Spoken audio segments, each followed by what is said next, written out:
Honestly, I did not know what I wanted from Mank. I read several articles in, I think, Total Film and Empire magazine, and it sounded really interesting.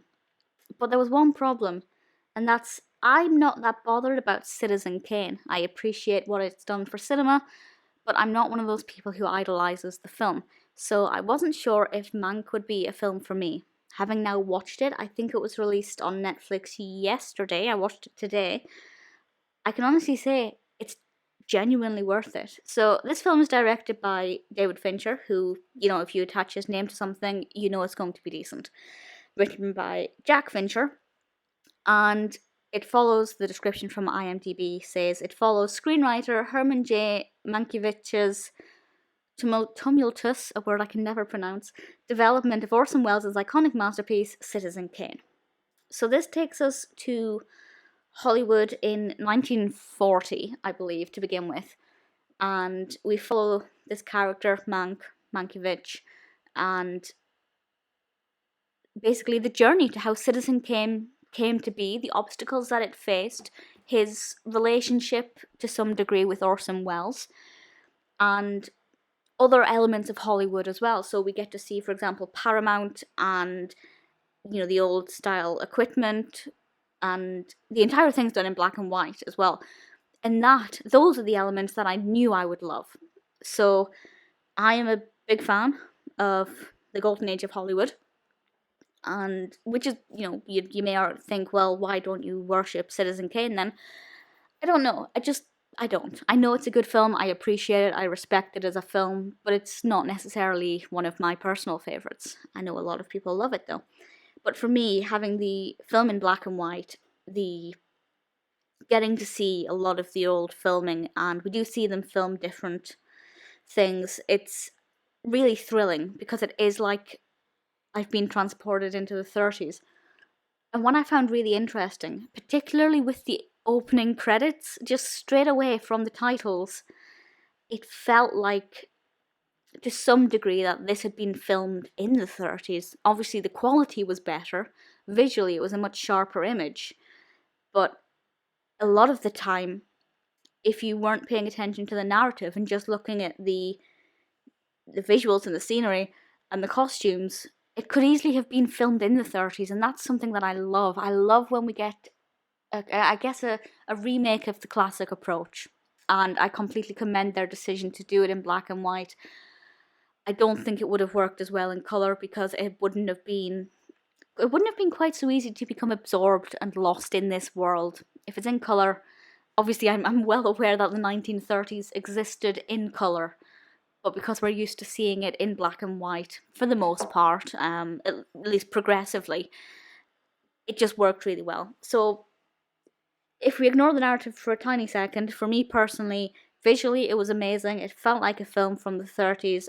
I loved how they did the opening titles, and I loved the fact that, without spoiling anything, they have so directions, so Int, Mankiewicz's house, whatever.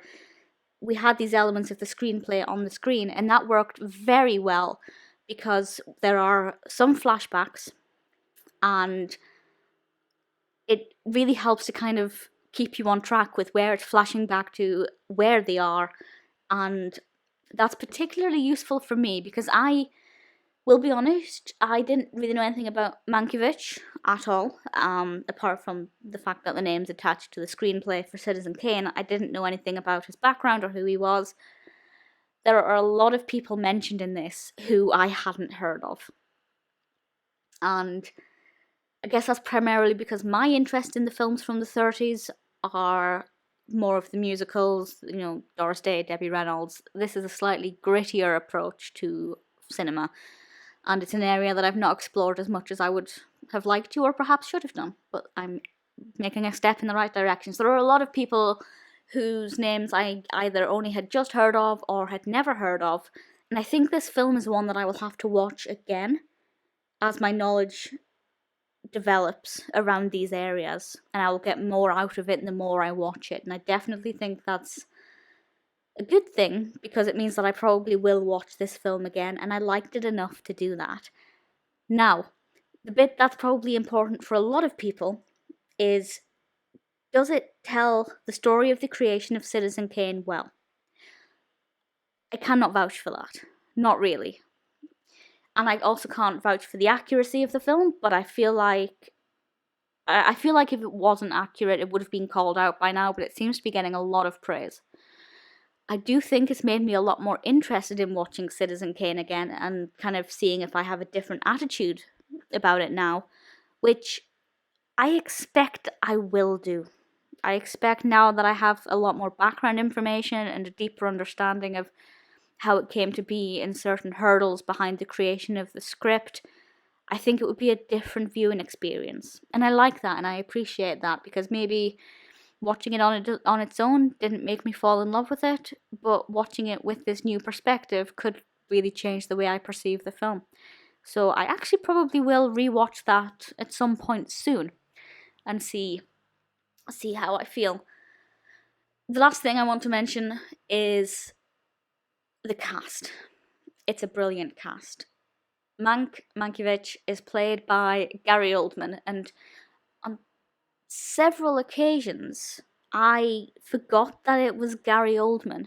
Now, I can't vouch for how much like Mankiewicz's performance was, but he definitely embodied somebody who wasn't Gary Oldman, because I often kind of had to remind myself that it's Gary Oldman. Fantastic. Amanda Seyfried's in it. She plays Marion Davies. Lily Collins is Rita Alexander. Arliss Howard plays Louis B. Mayer, or Mayer. And for me, that's probably... Charles Dance. Charles Dance was in it, actually. I particularly enjoyed him in it. I think he's brilliant in absolutely everything he does. So, the big question is, would I recommend the film? 100% absolutely. I think you have to fall into two categories to enjoy it, but I reckon that you would only be drawn to it if you fall into one of these two categories. I think either you need to be a fan of Citizen Kane, which I realise pretty much every film fan is. I'm not a fan of Citizen Kane, but I do... I respect the film and I'm well aware of its value within cinema. So that's great. Or you need to just be interested in 1930s Hollywood, which I 100% am, and I absolutely loved seeing that.